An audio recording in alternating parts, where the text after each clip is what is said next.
আমার সারা জীবন ব্যবসা বাণিজ্য হলো না, ক্যারিয়ার হলো না, চাকরি হলো না।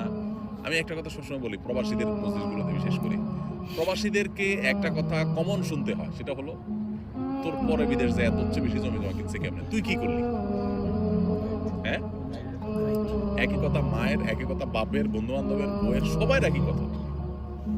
তোর লগে একসাথে গেছে, যা 20,000 টাকা পরিশোধ করছে, দেনা দায় পরিশোধ করছে, এলাকার জমি জমা সব কিনা ভরা ফেলতেছে, বাজারে দোকান নিয়েছে, শুনছি ঢাকাও ফ্ল্যাট বুকিং দিছে। আর তুই কি করিস?